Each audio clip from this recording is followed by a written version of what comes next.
In this chapter, chapter 13, we're going to be going over marketing. A lot of times when people think of marketing, they think of just sales. Maybe the used car salesman with the reprocessed plastic polyester plaid sport coat, very slimy, things like that. It's a lot more than that. In this chapter, key points we're going to be going over is what is marketing? Okay, thinking about the marketing mix and the environment. The two different markets, in other words, B2C, in other words, business to consumer, and the B2B, business to business. We're going to be looking at what constitutes the consumer market and the B2B market, and then also some of your prospects when it comes to marketing. So what is marketing? Basically, it's letting people know that you have a product or a service that they probably want to buy. And there's all kinds of ways of getting that out there. It could be websites, it could be blogs or social networking or television ads or something along those lines. There have been various eras as far as marketing is concerned. Back in the 19th century, it was primarily production. Getting into the 20th century, early 20th century, is primarily focused on selling.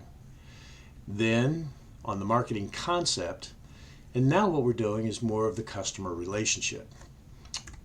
What that means. Now the production era was basically just go ahead and produce everything you can.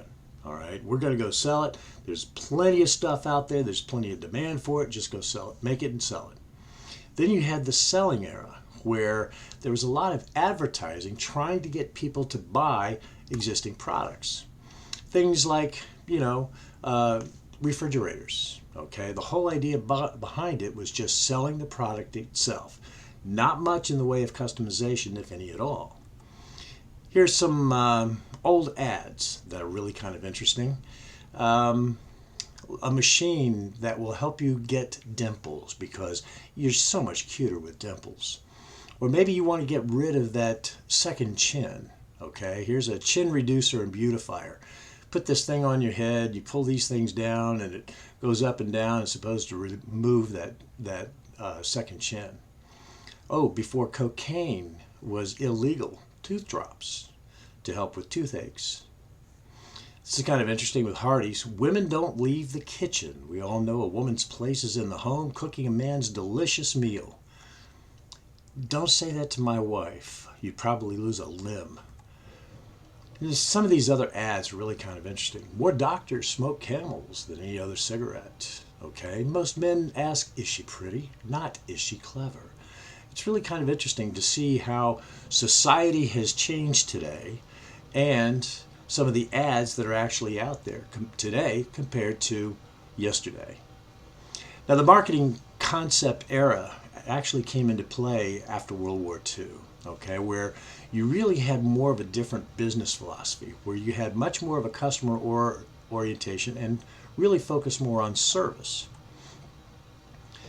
Today what we have is more of the customer relationship era. In other words, what we're doing is we want to get a customer coming to our place, buying our stuff consistently. We want to develop a relationship so that there's more loyalty in the things that we're doing. And today we also have more of an emerging era where it's actually more mobile and on demand. So for example, one of the things that's happening today is what's called geofencing. Geofencing. In other words, electronically, there is kind of a fence or an area that is set up where, let's say that you go in someplace, these marketers are tracking your phone, and all of a sudden you start getting ads on your phone based on where you are at. So it's really kind of interesting to see what's happening with the mobile and on-demand marketing that's going on today. You also have nonprofits that have to market. They are constantly having to market, and they do that via fundraising, trying to find some of the resources and funds that are necessary, promotion of some of the technologies they have, and things like that. Nonprofits are constantly marketing to try to bring in some of those new volunteers, new members, let people know what it is that they are doing to help society.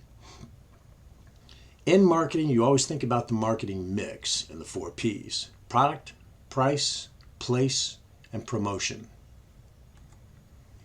Now, product, what we mean by that is what is the good or what is the service that you're trying to sell, that you're trying to get out to folks. You have identified a particular need and you're trying to satisfy that need with your product or service. So you pull that together, you design it, and then you test it. You do some test marketing somehow, some way to see how it's actually going to go. And one of the things that really does help is a brand name. If you think about it, brand names can charge more and they're going to sell more than just generics. Thinking about price. Price is really important because a lot of it is psychological. If you think about it, Mercedes-Benz can charge a lot more for their cars than Ford or Chevy. There is, in the consumer's mind, a way of thinking about Mercedes-Benz that says they are much better than the others. And so they can charge a heck of a lot more. In identifying your price, you have to think about who is it that you're competing against and what are the costs that you have to cover. How are you going to distribute your product and how can you promote it? Let folks know about what it's all about. And then you also have to get it to the right place. In other words, get it to the consumers that you want to purchase that, thinking about where they are at and why they purchase. Then you think about promotion. How do we promote? How do we let people know about what it is that we have? How ours is different, how ours might be better, things like this.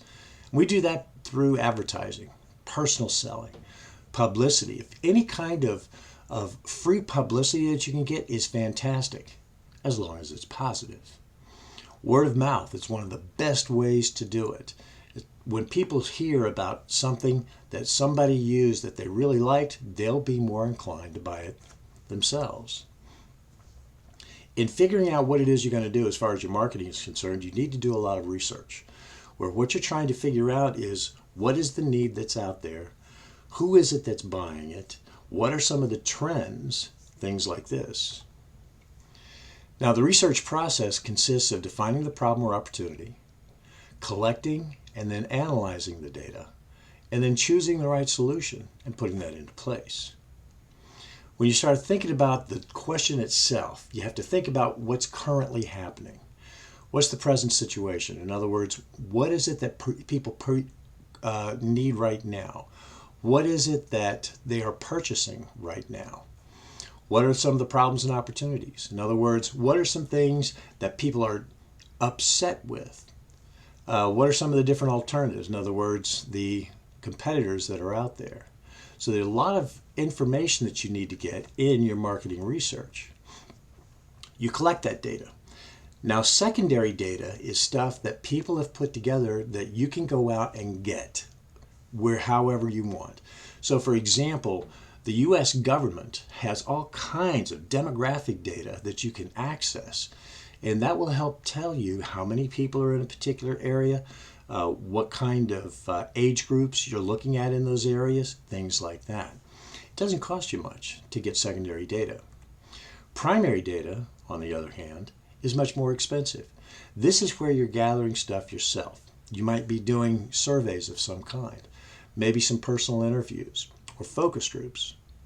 Now, a focus group is a group of people who get together. You might have 5, 7 people that get together with a discussion leader to talk about opinions on things. If you're going to do focus groups, you need to do multiples of focus groups. And the reason is because group dynamics within that group can come into play and take that focus group in a direction where maybe you didn't want it to go. You analyze that data. In other words, start going through there and trying to make that data into information. There's a difference between data and information. Data is just all the raw stuff. Information is stuff that gives you ideas and helps you learn and figure out what it is that you need to do. From there, you choose the best solution and put it into place. Now, if you're going to try to find out what people think, you need to make sure that you're doing some kind of survey. Now, there's different ways of doing it. You can send things out via the mail. You can try to call people. Anytime you're doing surveys, you're going to get a very low response. So that means that you have to send out many, many surveys to get a few responses that you can use. Do your focus group. Listen to your competitors' customers. What are the things that makes them happy? What are the things that makes them upset? Look at your sales force. What is your sales force saying as far as what their customers are asking for? And then maybe become a phantom customer. In other words, do some secret shopper types of things to see what's actually going on out there. You also need to make sure that you're doing environmental scanning, where you're looking at the entire environment that's out there. We talked about environmental scanning in an earlier chapter when we started talking about strategies. You also need to do it when you start talking about marketing. There's all kinds of areas that you need to scan. The competitive area. In other words, what is your competition doing? What's happening with the economy? What's happening globally, overseas? What are some of the trends and competition and opportunities there? What is technology doing as far as your product or service is concerned? And then what's happening culturally? What kind of population shifts are there? What kind of changes in values and things? There's basically two different types of markets. You have your B2C, or the consumer market, business to consumer, and you have the B2B, the business to business market. The consumer market is where you are selling it to the final consumer, okay, to the various households, the people that you might know, things like that. Business to business is where you are selling your wares to other businesses. So for example, I did some work one time with a company that specialized in making electrified fences for farmers. Now, if you think about it, there's going to be people out there who are making the actual fencing they're selling to this business. They're making the things that go at the top of the fences with the electricity that's going through them. Again, going to businesses along those lines.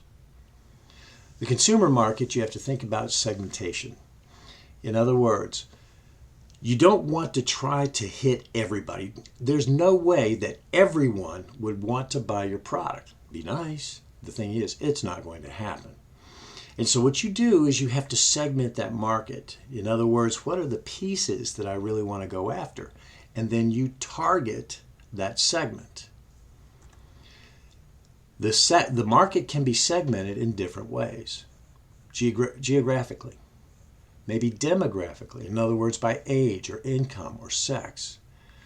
Psychographic, in other words, what are the different values? Maybe you want to target a market that's focused on people who really think green, things like that. Benefit segmentation, in other words, what are the benefits that you want to talk about that might pique somebody's interest? Or maybe it's by volume or use. So there's all kinds of ways that you can actually break that market down so you know who it is would be the best in buying your product. You also have the idea of niche marketing.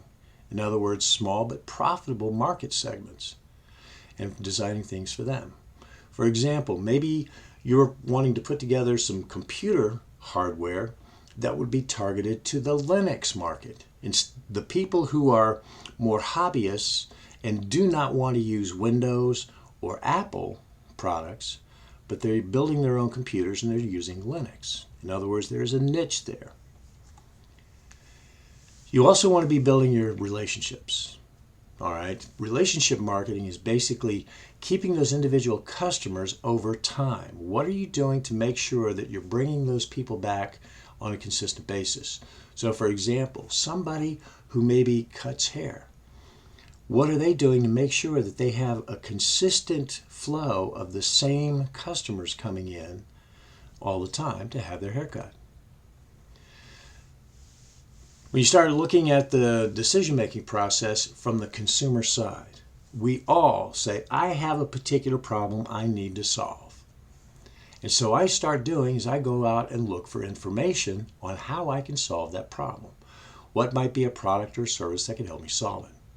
I start looking at alternatives, make my decision, and then I think afterwards, was that a wise decision or not? Was that a good purchase? Some of the key challenges that we have, okay, in looking at both the business to consumer and the business to business markets, is making sure about brand awareness. Are people aware of the brands? We have a tendency to go to specific brands because we're used to them. What's happening as far as social media to let people know about your products? How can we convert somebody who might be interested into a buying customer? Getting insight as far as what those customers are looking for. Budgeting is huge. Understanding where your market is at, how you can reach them. So for example, some of the most expensive ways of getting your product out is by television advertising.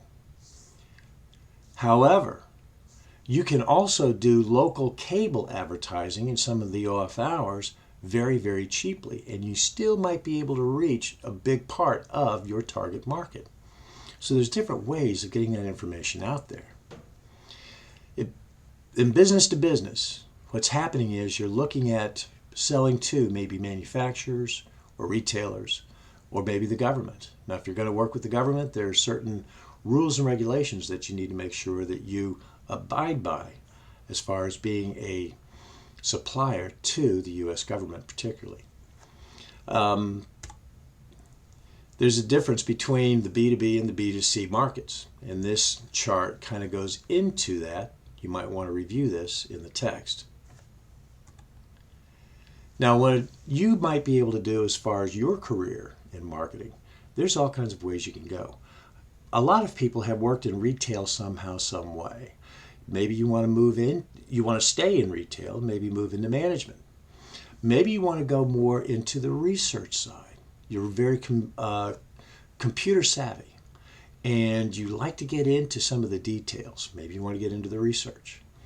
Or how about product management? In other words, you're working with a company, putting together the products that are necessary and then actually putting together the marketing strategies and getting things out there. Maybe you want to go into sales. Sales can be very lucrative as far as making some money, things like this. Advertising.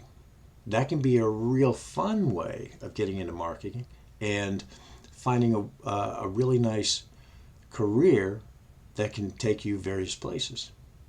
Public relations, maybe web design. There's a lot of things that you can do when it comes to marketing. And last but not least, be thinking about the ABCs of marketing. In other words, always be customer focused. Benchmark against the very best firms. Continuously improve performance. Develop the best value package in the consumer's mind. Empower your employees to do the things that are necessary. Focus on relationship building. What are you doing to make sure that people are continuing to come to you? And then goal achievement. In other words, achieving a certain sales level is a reward. That's it for this chapter. If you have questions, please give me a shout.